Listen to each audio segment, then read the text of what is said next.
I'm Kaylin. I'm here to share with you the story of my addiction to pain medication. When I was 11, I had my first hip surgery, and when I was 14, I had my second. Can everybody hear me? Come up a little bit more. Real there. Right here? Okay. Sounds like you're yelling at me.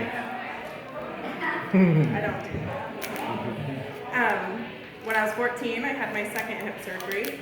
These surgeries led to chronic pain and my journey to find an escape. I began smoking marijuana when I was 16 recreationally until I started to hear people talking about how it could be used to treat chronic pain. I used this justification and I found myself in a very unhealthy lifestyle that pushed away literally everyone who loved me and cared for me. I made a decision on August 1st, 2011 that I no longer wanted to choose marijuana over my loved ones and my husband, and we decided it necessary for us both to stay clean and sober. This is when I met Doug from Foundations, but he wasn't at Foundations then. 3 months later, my mother passed away, and I threw that sobriety out the window. This relapse, however, was like no other. This time, I had a doctor who suggested antidepressants, anti-anxiety, and prescription pain medications. Now all of my problems would be gone with a pill for each issue, and legally. Initially, I would only take a pill once in a blue moon, then only at night, followed by only after work and at night. Eventually, my tolerance was so high, they weren't working anymore. This is when it was brought to my attention how much quicker physical and emotional pain would diminish if you smoke pain pills. I started the process again, only at night, only after work and at night, then only on my lunch after work and at night. Eventually, I was missing days of work, taking my lunch a half an hour after I got there because the pharmacy opened at 9 a.m. In the back of my head, I constantly justified my use. My doctor prescribes me these. It's not heroin. I have real pain. I was walking a tightrope at work, roaming around like a zombie with a clipboard, pretending to do tasks I was assigned, snapping back when the disappearance of my finished product was questioned, trying to sleep on my 30-minute lunches because I had a constant migraine. The idea of being addicted to something that I was allergic to never even crossed my mind. For every pill I would take, I would throw up twice. This didn't seem abnormal to me in my addiction. I would be throwing up blood, feeling like my chest was on fire, thinking I must have eaten something bad. I have a stomach bug.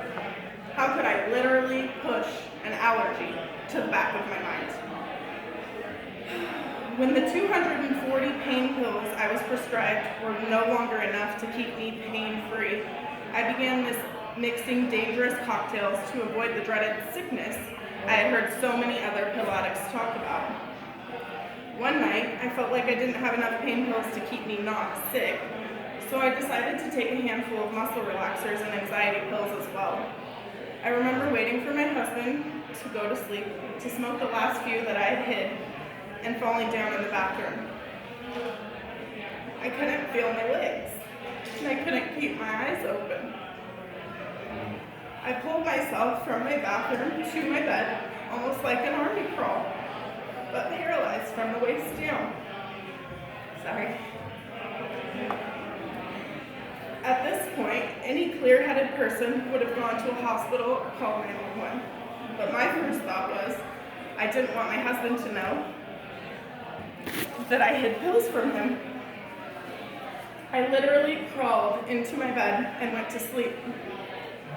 The next day, we went to a Mercy Me concert with my dad and my stepmom and ran into Doug, sitting in a Foundations for Recovery booth. He hugged us with a smile, so familiar but so far away, and he went to listen to the concert. We went to listen to the concert.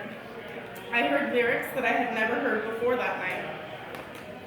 Days will come when you don't have the strength, when all you hear is you're not worth anything, wondering if you could ever be loved, and if they truly saw your heart, they'd see too much. You're beautiful. You're made for so much more than all of this. I couldn't shake the feeling that I had seen Doug, Foundations for Recovery booth, heard that song. It wasn't for no reason. My mom had always told me that God had a plan. This concert was September 3rd, and on September 5th, I called and explained to him that we needed help. Since that day, Foundations for Recovery has helped us walk the path of recovery and beyond. I'm now going to school at Road Community College to become a drug and alcohol counselor, and as of today, I have 5 months and 11 days free from prescription pain.